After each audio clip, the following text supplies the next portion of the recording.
I think that we live in a really interesting world where people voluntarily choose to spend most of their time doing things they don't like. It's kind of fascinating because we can choose. There's an expansiveness to what's possible. And we can create a new possibility that maybe we don't have to save up our happiness for the weekends and retirement. Like maybe there's a way for you to be a part of this thing you love in just a more creative way. That's Cathy Heller, the host of the hit podcast Don't Keep Your Day Job and the soon-to-be-released book of the same name. I'm your host, Patrick McGinnis, and this is FOMO Sapiens, part of the HBR Presents Network. Allow me to introduce myself. I'm the guy who invented the term FOMO. That's short for fear of missing out. Today, FOMO is an epidemic and is changing us so much that it sort of feels like we're evolving into a new species. But FOMO doesn't have to take over your life. You can find the power to choose what you actually want and the courage to miss out on the rest. I'll show you how right here on FOMO Sapiens. FOMO. FOMO. Welcome to FOMO Sapiens, the show where I interview people who are changing the world and ask them how they choose from among the many opportunities and options in their busy lives. Everybody has that talent or passion, the one that makes them think, if I didn't have to worry about money, I would do this full time. It's a romantic notion. Whether you like to build furniture, bake, do photography, or write music, the idea of leaving behind the cubicle or the office and launching a new career can be the ultimate daydream. But does it have to remain a daydream? Could you actually make a living out of doing what you love? So a lot of people will tell you, yes, go for it. But it's easier said than done. Say you quit your job to pursue a passion and things don't go as you expect. The place you don't want to end up is stressed, worrying about where your next paycheck is and mired in regret. Today's guest will give us a roadmap and the tools to explore how you might pursue a passion full time. Cathy Heller once struggled with this same set of issues and then found a way to launch a lucrative career writing music for television shows. She then parlayed that into a multi-dimensional seven-figure career in the creative economy. On her podcast and in her new book, she is on a mission to help others to do exactly the same so that they can find purpose and get paid all at the same time. And stick around till the end for the FOMO moment of the show, where I'll be talking to an entrepreneur who used his day job to move to Brazil and eventually launched what has become a huge entrepreneurial venture. So if you've ever wanted to move abroad and start your own thing, you're definitely going to want to check that out. Joining me on the line from Los Angeles is Cathy Heller. Cathy, welcome to FOMO Sapiens. Hey, Patrick. I'm happy to be here. What's up? It's about to be a lot because we're going to cover a lot of ground today. But before we get there, I want to ask you, everybody feels a little FOMO sometimes. So what turns you into a FOMO Sapiens? So lately, it's seasons because I spent my whole life either in South Florida or I've now been in Los Angeles. And I have been so FOMO when people post, they're like, oh, it's turning fall and here's the leaves. And I'm like, I've never lived through a season of seasons. I've never had that experience of seasons. So I really want that.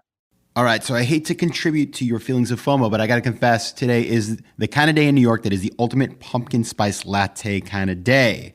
So I'm going to switch topics quickly. Cathy, the reason I wanted to have you on the show today is that you've spent your life helping people to decide what they're going to do with their lives through your podcast and your new book. So to get started, tell us, what is the big idea behind Don't Keep Your Day Job? The opposite of depression isn't happiness.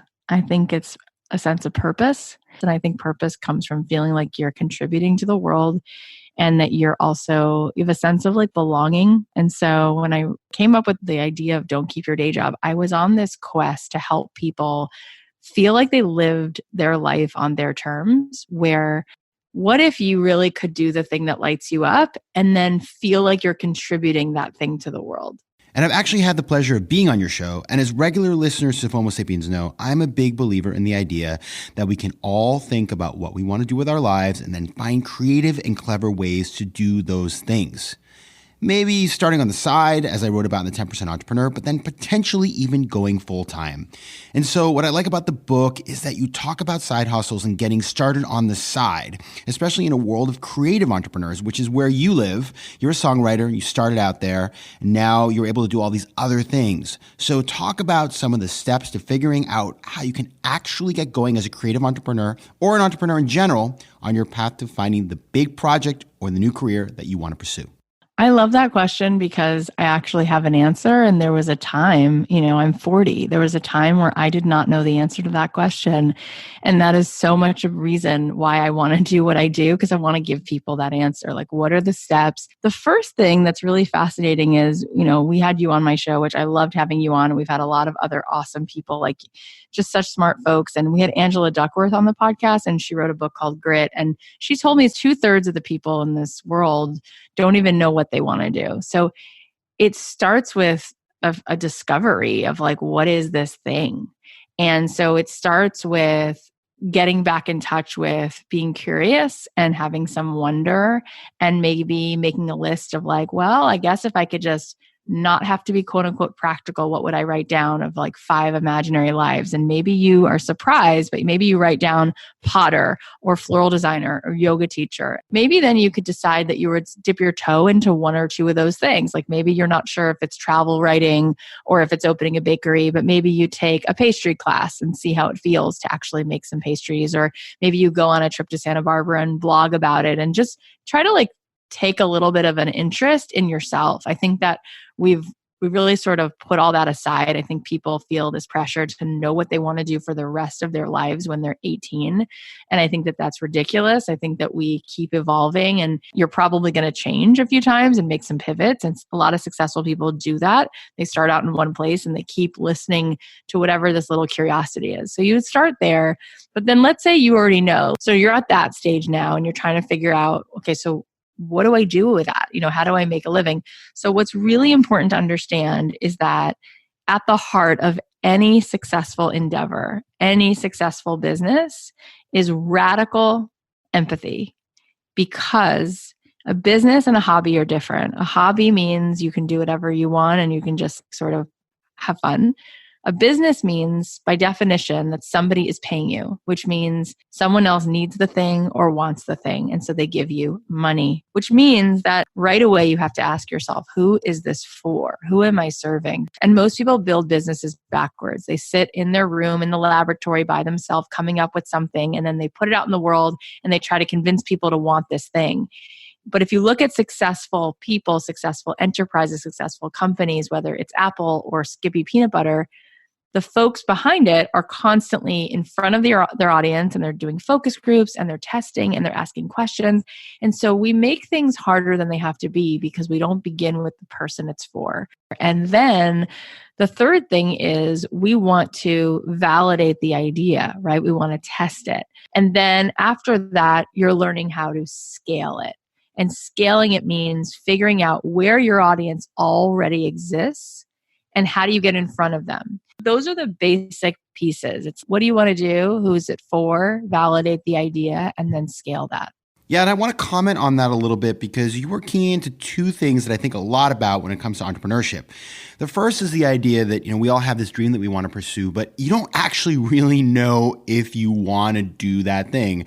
I remember reading an article in the New York Times about a woman who's a corporate lawyer, and her dream was to sell her grandmother's cookies. So she decided that she would quit her job as a lawyer and start baking. And so she did. She quit her job. She got this baking space. She started baking all the time. And what she realized in the process is that being a baker is back-breaking work. No more fancy offices. She was always sick because of the climate and where she was working. And she sat around and after about a year realized that she was daydreaming about working back at the law firm. And that's pretty ironic, and it's a terrible place to end up. So you need to go through the process of trying this thing that you think you want to do to see if you even like doing it all the time. The second thing that you keyed into, which I think is really important, is that building a business doesn't happen sitting at a desk. You need to get out, talk to customers, explore sales channels, get out into the world, step out of your comfort zone. And as you do so, you will learn so much that it will help you to be more successful. And so you, Cathy, have done this for yourself. You've had great success as a songwriter and a podcaster, now an author.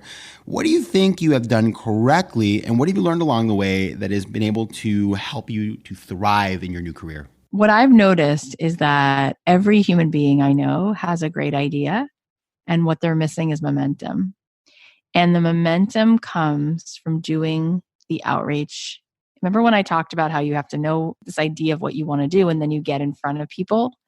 So most people are so afraid to be messy and they overthink it and they're scared and they don't know what they have to offer. So they don't even begin to put things out in the world until they have them quote unquote finished or ready, which they never are. Successful people start. I think what comes here is a lot of just sort of imposter syndrome, because there's people who have less talent than everyone who's listening right now, but they're doing great things. And it's because they gave themselves permission to do mediocre things and get them out in the world in order to get the momentum and to figure out who it is for, and to do a lot of testing and to start to get relationships going and start planting those seeds. So I think for me as a musician, I got dropped from a record label. I was like, oh, I guess I'll never be a musician. And then I thought, wait, what if I could write music for ads and TV shows? And so I started doing cold calls and calling ad agencies and networks like Paramount and Lionsgate and finding out who the person was who chose music. And I had to send them songs that weren't right at first until I could figure out what they did need. And I had to talk to them with empathy before I asked them for anything, and really seek to solve a problem and to make friends with them and to talk in a personable way and send emails that were not businessy so that they would actually respond. And all of that led to real fluidity in terms of making connections. And those connections led to the answers of how I could serve. And then I was really willing to just help serve that way. And when I couldn't, when I said, no, actually I don't have a hip hop track, I only write this kind of thing, I would be happy to introduce them to someone who could. Like, I was still in it for how can I help solve the problem? And when you're doing that every single day and you're taking that kind of action, huge things happen. So Cathy, both the book and the podcast are called Don't Keep Your Day Job. But obviously, if you're starting on the side, you're going to keep your day job for at least a period of time. And a question that I often encounter talking to people in this space of part-time entrepreneurship is, okay, great. I start this business, start selling, I get some traction. Maybe I get to the point where I'm actually too busy. I can't do it all. I'm trying to figure out, how do I choose between this part-time project and my day job? So how do you know when you're at the point that you could actually go ahead and go full time? I think that there's certain benchmarks that you need to hit. All of the things that I just said that need to happen, from like that discovery process of what you even like, to figuring out who you're serving and who it's for and what they need, and validating this idea. All of that's going to take time, and you can do all of that while you have your day job. And once you get these benchmarks where you're starting to see the sales and you're starting to say, you know what, if I had more free time, I would just do more of that. Then it's time. You've started making sales. You've started to have that. That's feedback from the universe. The sale is feedback that you have figured out what it is and who it's for, and you've gotten some of that legwork done of what they want. And that's when I would think about leaving and then knowing what to do. Because a lot of times people will quit and then they actually set themselves up to fail because they don't have all of those steps done. They put then a tremendous amount of pressure to figure it out right away, which it's going to take a little time to develop. And they'll go back to a job because they'll be like, oh, forget it. I don't even know where to start. We have a ceiling. We all have a ceiling in our mind of like what's possible. And part of the reason I like to do my show, and part of the reason I wrote this book, is I want to show people actual examples of human beings who built a career doing something they love. Because I think it's very easy to say to yourself, well, when I was in fourth grade, we had career day, and it was either be a lawyer, be a veterinarian, be an accountant. There's so many things that are possible. And so part of it is understanding that the way that your brain works, your brain was created just to protect you and look for problems. So most people are going to worry, and most people are going to find problems every day. And like, you're going to be wired sort of for negativity. And it doesn't mean there's anything wrong with you. It's just the way your brain works. But if you know that, then you'll understand that you have to feed yourself every single morning, whatever lights you up. Because we've all had moments where we feel super bold and super fierce and high energy and ready to take on the world. That's the place that we have to take this action from, because this is really high stakes. Like, we're talking about what do you want to do with your life? And what we do to protect ourselves is say, I'm not going to put myself out there unless I know for sure things will work out, unless I know for sure it's a done deal. Like, I don't want to be vulnerable to be rejected. I don't want to be vulnerable to put out this thing that I desire and not be met. we've used it as a survival skill. Yes. And the ironic thing is we think that people who are successful in one part of their lives, they've got the big job, they're working at the bank or the law firm or whatever it is with the corner office, that when they go out to do something else, that they're automatically going to be successful. But the reality is you may be very successful in what you're doing, but when you step outside of your comfort zone and do something completely different, it's disorienting. So you're used to having those scheduled days, all the people working with you, you kind of know what you need to do to succeed. And then all of a sudden you walk into that empty office, you incorporated, and you don't even know how to fill your day. And it can be very, very stressful and difficult. And so one of the critical things to remember is that people get comfortable, and breaking out of their comfort zone is very rare and very hard to do. Of course, here's the good news is that once you get started, you make some mistakes and you realize that by making mistakes, you're not going to keel over and die. Something happens, something changed. And actually taking new risks, trying new things becomes addictive. And you get the confidence to take these risks and maybe even feel a little audacious, because you realize that as you try new things and you build confidence, the ROI, the return on investment on your time, increases. And that's the point where maybe you think, you know what, I'm going to do this full time. A friend of mine, she says, rejection is just redirection. Everyone is mediocre at first at everything. And that's the way that it goes. That's why when I think of people who are really successful, Serena Williams, Elon Musk, these are people who have the courage to fail and wade their way through mediocrity until they write the best song, until they win the game, right? Like there's a willingness to allow themselves the grace to not need to be perfect right away. Because if you need that, you'll never actually be great. You'll never become great at anything, right? And I also think that there are things inside of us that we've always wanted to put in the world. There's just some things that we know we have to do and we have to make. And so the reward isn't being the best in the world or making the most money from it. The reward is like, you showed up. I completely agree. And what I see sometimes, and this surprised me in the beginning, but I see it more and more, is that there are some people that say, listen, I'm doing this thing on the side, and you know what? I'm not going to be able to go full time. I didn't have the level of success that I would need to be able to actually quit my day job. But it doesn't matter, because you know what? Being able to do this thing on the side makes everything else worth it, because my day job funds this activity and I love it, and it really puts meaning into my life. I think that we live in a really interesting world where people voluntarily choose to spend most of their time doing things they don't like. It's kind of fascinating because we can choose. There's an expansiveness to what's possible, and we can create a new possibility that maybe we don't have to save up our happiness for the weekends and retirement. Like maybe there's a way for you to be a part of this thing you love in just a more creative way. Maybe you're not going to have a record deal, but you could still write music. Maybe you're not going to become Mrs. Fields, but you're going to start teaching people courses online on how to bake the best cookies. There's just so much that is possible. So if you take this approach, you are scoping out a life or designing a life where there could be tons of different outcomes, right? You could end up, say you want to be a singer-songwriter. You could be a very famous person. You could be on TV. You could be at the top of the charts. Or you could just end up singing every year at your family's holiday party. Both are completely possible, and both could, in the end, be very fulfilling. But do you think it's a good idea to have a goal up front, or is it better to go into this with an open mind and not necessarily set some audacious goal to begin with? I say open mind, because whenever I've talked to someone who tells me their 3-year, 5-year plan, I know that they're thinking too small, because we only see right now, like if you look down the block, you can only see as far as you can see from where you're standing. So as you evolve and it's sort of like a scavenger hunt, like you'll have this idea. I mean, you have a similar story in your own life, but Jonathan Adler was on my podcast. He's a very famous designer. He had this idea to go to Peru, and he went to Peru and he met this couple that does all this like threading, and he started to make pillows.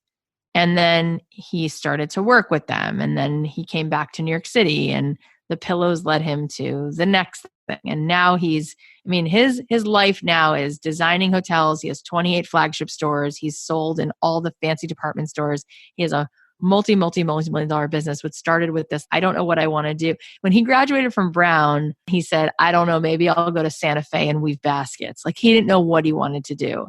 But what I find that sort of the outliers have. I had Adam Grant on my podcast, and we talked about people who are original and who really like get sort of the greatest of what life has to offer.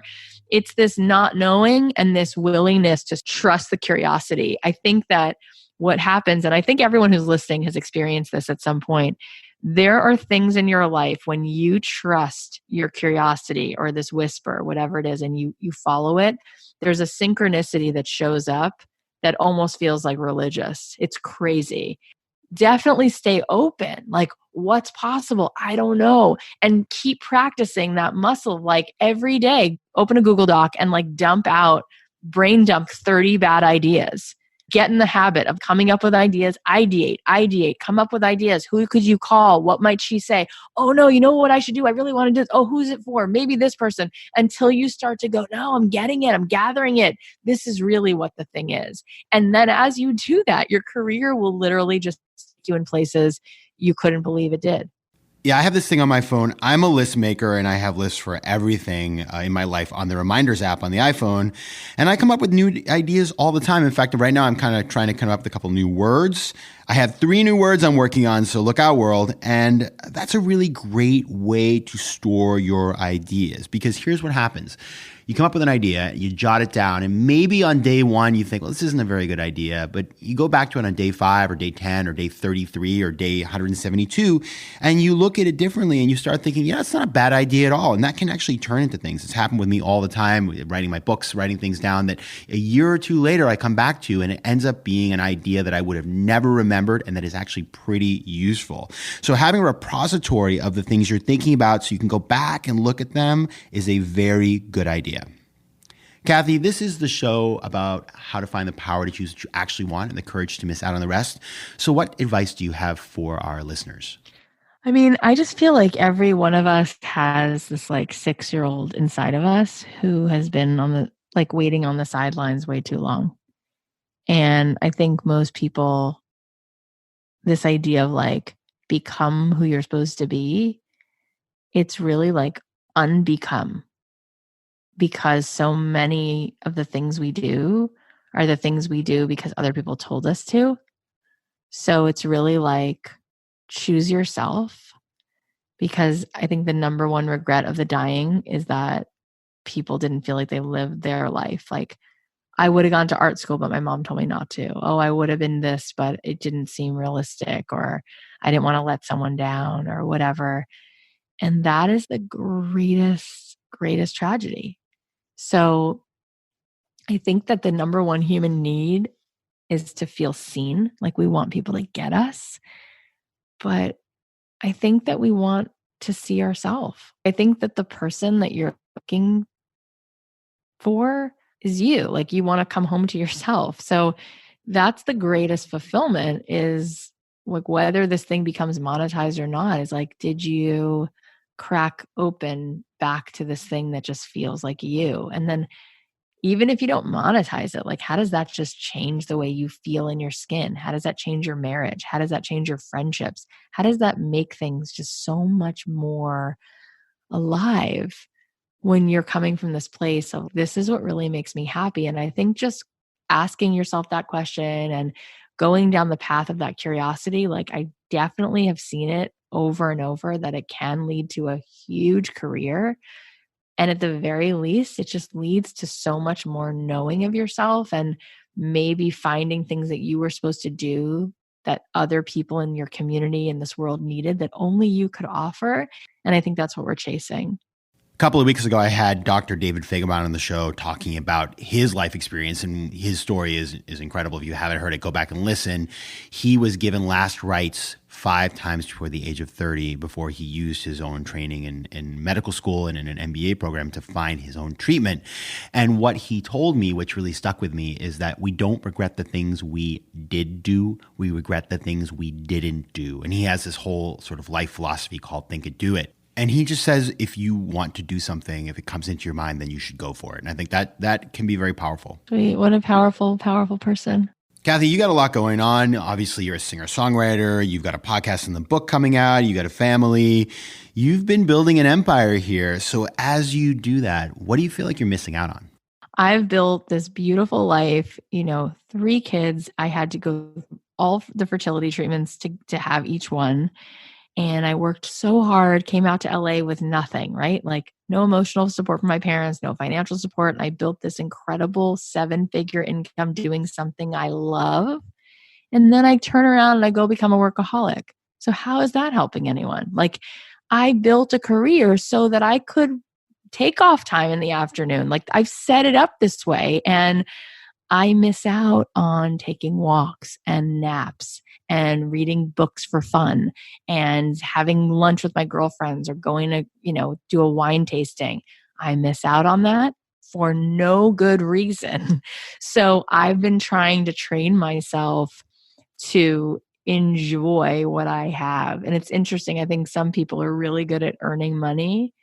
And there's a difference between like, you could be so good at making money, which that seems to be something like through the course of like knowing empathy and knowing how to do outreach and be messy. Like I'm pretty good at making money because I get people and I get out there and I'm scrappy, but having means just enjoying it. Right. And I think that comes down to my own like self-worth. Like I think I have this thing where like, I have to like prove it to myself over and over and over again. It's dumb. I don't have to do that in this moment. I could afford to take a lot more walks and chill. And so I'm really, really working on that. And I hope that is something that I start to do more of, is just like life, just enjoy it, more. Yes. And I think this is something a lot of people who've worked for themselves can relate to. I certainly struggle with it. When I left the corporate world, and you're in the corporate world and you go to the office from 9 to whenever, and you have a pretty fixed schedule, you know where you're going to be and what you're going to be doing. And then when you work for yourself and you have these blocks of time that are open, you could theoretically go for a run, you could go for a walk, you could go take a French class. But somehow you don't want to give yourself permission to do it. It feels like I'm not working hard enough or I'm wasting my time. And I got to tell you, I have a solution for that. I put it in the calendar. I take French every week. It's on the calendar and I go. I put runs in the calendar. I just try to make sure that I give myself permission to use my time as I want to, because that's the whole point of working for yourself, is that you control your schedule. It really is a thing, Patrick, by the way, is becoming a workaholic, because people tell you you're crushing it. If I was drinking all day long, no one would tell me I'm crushing it. But the more I work and the more successful I am, people are like, go more, double down, triple exit. It's like working a lot is also an escape. I'm trying to figure that out and like just do less. It's a very fine line between being type A and what I like to call being type cray. That's one of the 3 words I'm working on. Hopefully it's not taken yet. Cathy, it's been great having you on. For the listeners who want to check out your podcast, check out your book and everything you're doing, where can they find out more about you? You can find the podcast wherever you listen to podcasts. Apple Podcasts is great, or wherever you listen. And you can find the book if you go to Barnes & Noble or Amazon. But if you go to don'tkeepyourdayjob.com/book, we are giving away so many cool bonuses just for buying the book. There's like a workshop I'm giving live, not a taped video, but like a workshop I'm giving live on how to quit your day job. There's like a booklet that comes with it. We're doing like an Ask Me Anything 90-minute Q&A session. There's just a bunch of bonuses we're giving away. So if you're going to buy the book, you may as well go to don'tkeepyourdayjob.com/book, and it'll let you buy it from any place, but it'll let you also put in your information so you can get all the goodies. Well done. And when you're out there checking out Cathy's podcast, make sure to give her 5 stars. And while you're in the app, maybe head over to FOMO Sapiens and consider giving me 5 stars as well.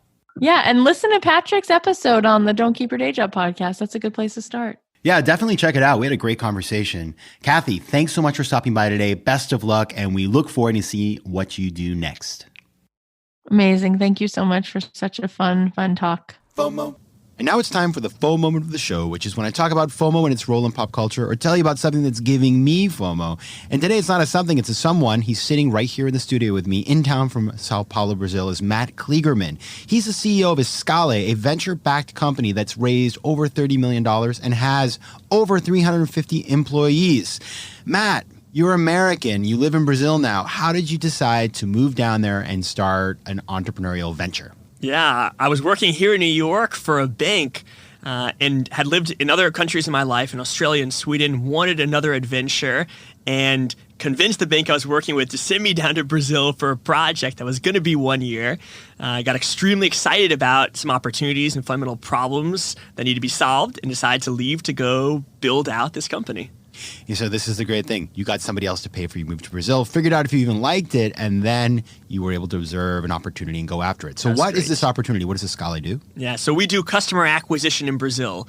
We partner with the largest brands in Brazil, internet providers, health insurance operators, credit card companies, to help them build more efficient customer acquisition funnels. At the same time, we help consumers have transparency to understand these different diverse services, the offerings, and help them acquire the products with transparency, empathy, and ease. And full disclosure, I'm actually a shareholder in this company. I became an advisor, which is something that a good 10% entrepreneur does. And I've been able to watch Matt up close with the team building this company. And it's really been quite an amazing journey. Now, Matt, the other thing that I love about you is that you're a climber. And in fact, the first time I ever climbed with ropes was with you in Brazil, right on the border of the ocean in Rio, going up Pão de Açúcar. And it was a great experience for me. And what made me realize is that you know how to take risk in a mitigated fashion, but you are a risk taker more than the average person. How does that affect you as an entrepreneur? How has it shaped the decisions you make? Yeah, I think it's definitely helped having the perspective of climbing. You clearly want to be able to understand and evaluate well the risk before you go for a large objective. You want to be able to understand what you're going up against, plan well, and execute. But at the same time, when you're in the midst of it, it's inevitable that conditions will change, dangers will arise, and there will be moments where you need to focus entirely on execution. And you'll be able to compartmentalize your mindset and think very deeply about, how do I execute at my best at this moment? And building a company is so similar. You need to be able to figure out where you're going, trace a plan, and go for it. But inevitably, conditions will change. And many times it's do or die. And you need to not focus around what is my plan B, but how do I put all of my energy into making sure that my plan A and the reality I want to create is manifested. And if you're interested in these climbing analogies, check out the movie Free Solo. I hadn't heard of it, and then Matt told me about it. I watched it, and I found it really inspiring. Not something I'm necessarily going to do. And Matt, you better not free solo, because you've got 350 people who you need to make sure you stay in front of as CEO. But keep us posted, and good luck. Thanks, Patrick. FOMO. Big news. You can now pre-order my upcoming book, Fear of Missing Out, Practical Decision-Making in a World of Overwhelming Choice at patrickmcginnis.com/FOMO Sapiens. While you're there, make sure to download my free gift for you, the FOMO Sapiens Handbook, which is an exclusive guide to spotting and managing FOMO and even turning it into a force for good. And as always, if you have an idea for the FOMO moment of the show, you can reach me on Twitter at PJMcGinnis, on Instagram at PatrickJMcGinnis, or on email at letsconnect@patrickmcginnis.com.